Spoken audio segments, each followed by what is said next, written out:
Bienvenue dans cette nouvelle vidéo Broker Cloud. Cette fois-ci axée encore sur les parties prenantes. Nous allons poursuivre là où nous nous étions arrêtés dans la vidéo précédente. Donc, pour rappel, les parties prenantes sont ici. Je déroule mon menu, voilà. Je repars depuis le dashboard. Je clique ici. J'arrive dans les parties prenantes. OK. Donc, maintenant, on va voir comment on peut faire une recherche, déjà. Donc, comme je l'ai dit, vous voyez que vous pouvez taper n'importe quoi, ok. Vous avez effectivement rechercher n'importe quelle partie prenante. On va en choisir une pour voir un petit peu comment elle est structurée. Je cache le bandeau pour avoir plus de place. Les segments, on les verra plus tard. Donc, rentrons dans cette fiche. Voilà comment ça se présente. Ok. Donc, on va un peu décrire ce que nous voyons. Premièrement, comme on l'a vu dans d'autres vidéos, l'outil important va être cette icône-ci, le Rocket Menu. Et c'est là, effectivement, qu'on a toute une série de fonctionnalités, comme modifier ou supprimer ou lire une carte d'identité, qui vont directement affecter ce qu'on voit là. Okay.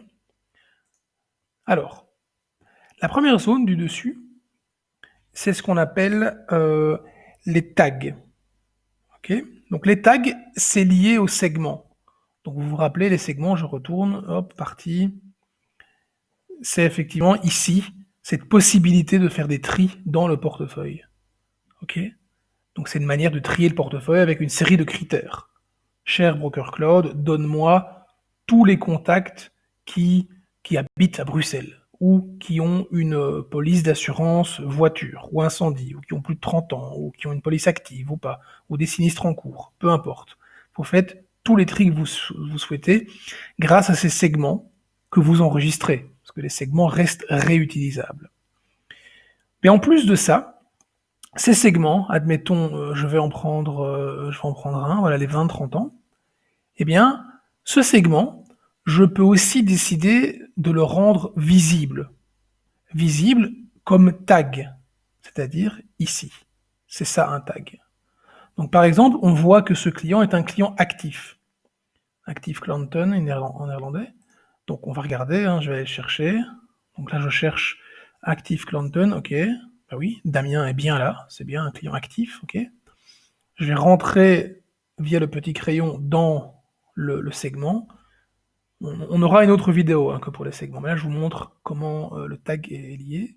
Donc avec le crayon, je rentre dans ce segment pour voir comment il est composé. Ok. La fenêtre s'ouvre. Ok, c'est un mauvais exemple parce que ça c'est un tag qui est toujours utilisé. Je vais en prendre un autre. On va prendre le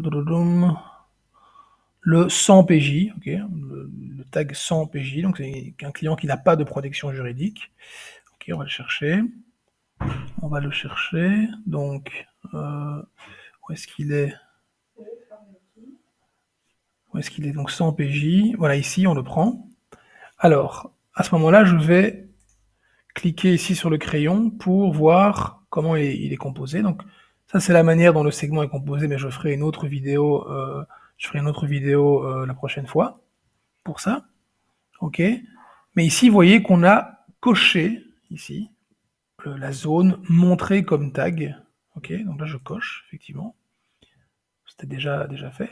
Et en fait, ça veut dire que si mon contact valide cette condition, eh bien alors je le verrai ici dans un tag de couleur.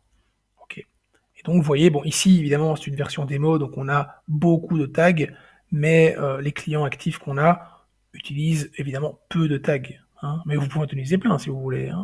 Ça peut vous aider, par exemple, si vous voulez mettre en avant certaines caractéristiques de votre client, de sorte à vous mettre la puce à l'oreille quant à une action à réaliser. Par exemple, si votre client vous téléphone, vous prenez sa fiche et vous vous rendez compte que justement il n'a pas de protection juridique, eh bien, si du moins c'est l'orientation de votre bureau, ça pourrait vous donner l'opportunité de proposer à ce client une protection juridique.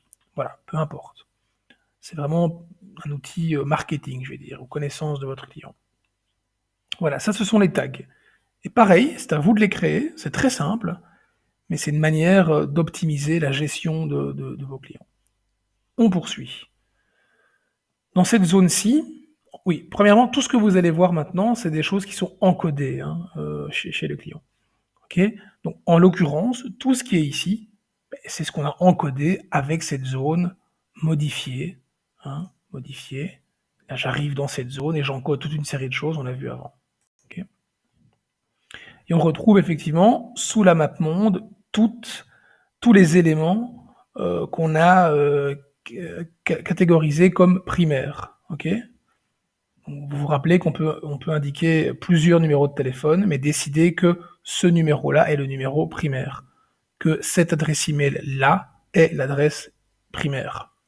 Ensuite, à droite, j'ai les autres informations. Ici, j'ai les informations plutôt officielles, comme les données de la carte d'identité ou du permis de conduire. Ici, j'ai les autres numéros de téléphone. Je peux en avoir 50 si je veux. Ici, j'ai les emails. Et là, j'ai toutes les adresses du client avec à chaque fois, avec le petit v, celles qu'on a déterminées comme étant primaires.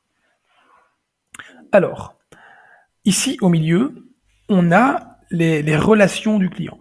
Okay. Donc les relations, c'est très facile, c'est des associations qu'on fait entre différentes parties prenantes. Okay. Par exemple, ici, on va lui ajouter une relation, très bien. Voilà, je sélectionne d'abord, je dois indiquer qui est Damien par rapport à cette relation. Donc on peut dire ici, Damien, c'est le frère, voilà, le frère de... Et là, on va chercher dans la base de données, évidemment, il me propose tout ce que j'ai. Bon, je vais voir si j'ai pas un David, par hasard.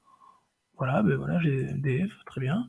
Et Dave est également, alors, le frère. Alors, on va donner un autre exemple. Damien, c'est le client pour cette relation. Et Dave, c'est le comptable. Voilà. Sauvegarder. La relation est créée. Dave, maintenant, apparaît ici. Et si je vais chez Dave, eh bien, je verrai Damien comme client. Cette relation n'existe plus, très bien, il suffit d'aller ici, supprimer, et voilà, et la relation est supprimée. Ok. Je vais un peu faire du tri pendant ce temps-là, en même temps, voilà, supprimer. Voilà, ça ce sont les relations de mon client, et il n'y a pas de limite. Vous pouvez vraiment créer toutes les relations que vous souhaitez. Dans cette zone-ci, c'est là où vous avez renseigné qui s'occupe de ce client dans votre bureau de courtage.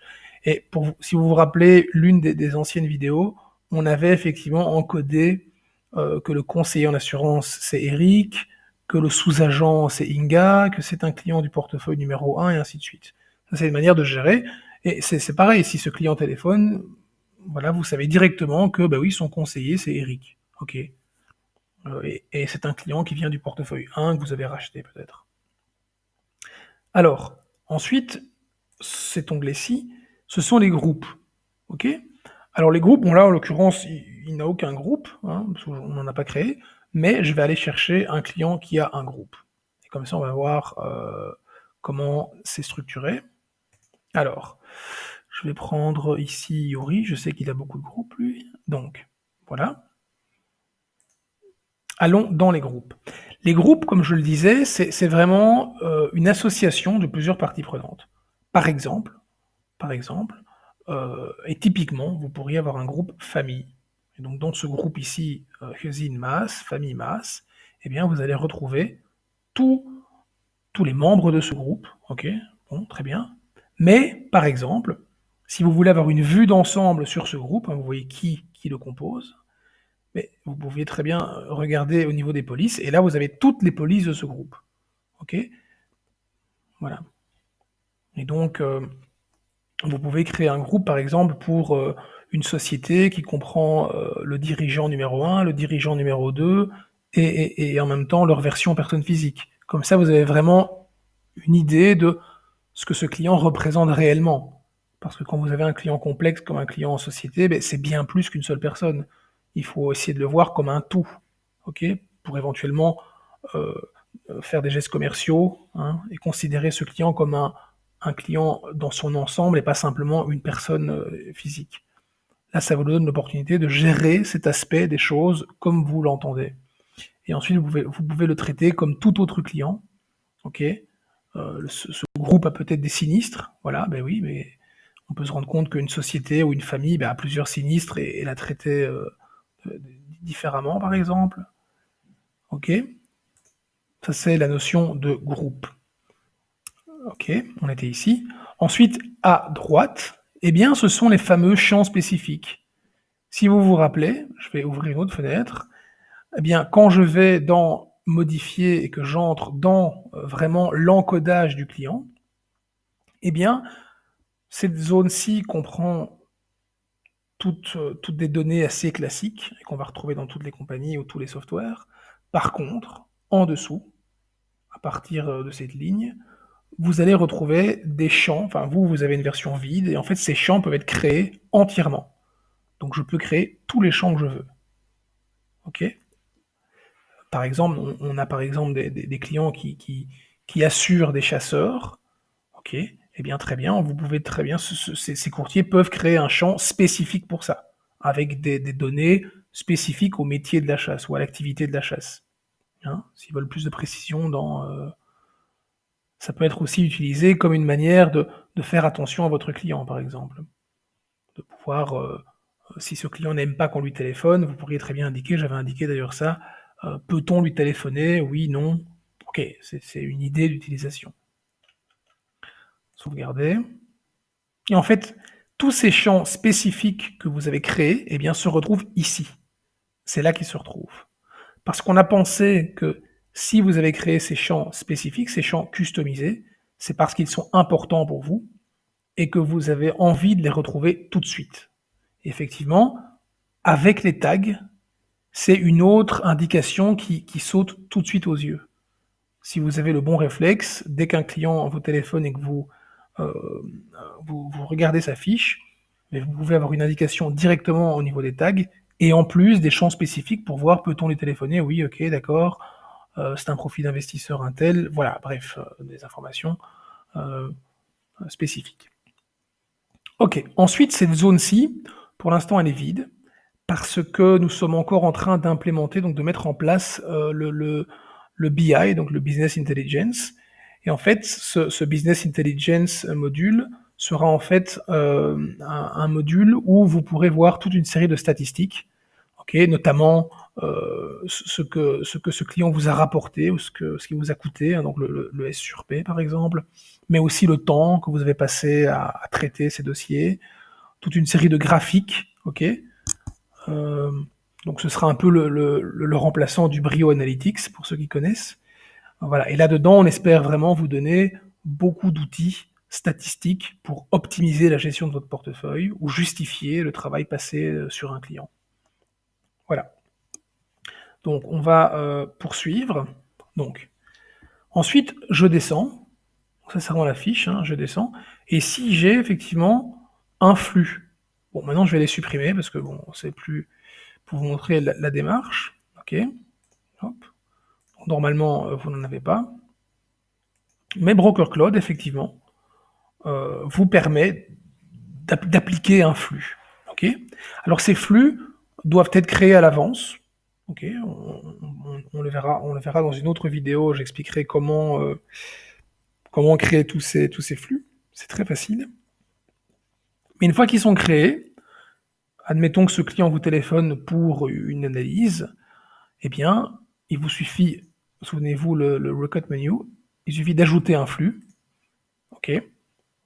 Et là, vous choisissez le flux, par exemple un mandat. Voilà, ce client vous demande de reprendre une police. Vous voyez qu'on a prédéfini des étapes. Enfin, c'est à vous de le faire. C'est à chaque client de créer ses flux avec ses étapes spécifiques. On peut les modifier. Hein, je peux les modifier on the fly, comme ça, directement. Hop, celle-là, je l'augmente, ou je la mets ici plus bas. Voilà, bing, bing. Je peux aussi les supprimer, hein, parce que peut-être que pour ce client particulier, eh bien, on va un peu dévier du flux classique. Je pense même que je peux ajouter, oui. Ah oui, mais directement, voilà, je peux ajouter un autre flux, une autre étape plutôt, et même aller rechercher dans ma liste d'étapes si je voudrais pas rajouter une nouvelle étape. OK. Ça, je vais la supprimer, voilà, hop. Et une fois que j'ai ajouté mon flux, eh bien ce flux est là. Et encore une fois, c'est un outil. Plutôt que d'avoir un post-it avec une liste de choses à faire pour ce client, mais vous avez un flux, donc vous pouvez utiliser ce flux, ou utiliser plutôt les tâches, peu importe. C'est vraiment à vous de voir comment dans votre bureau vous voulez utiliser cet outil. Mais en tout cas, il existe. OK. Et il vous permet effectivement d'être organisé. Hein. Là, par exemple, c'est un flux avec des étapes. La première étape, c'est d'envoyer le mandat au client. Voilà, c'est fait. Ensuite, réception du mandat.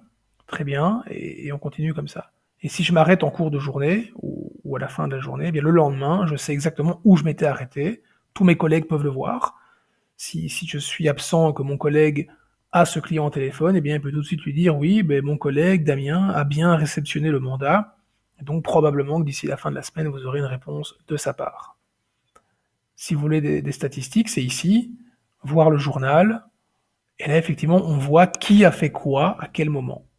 OK? Qu'est-ce qu'on peut faire? Modifier.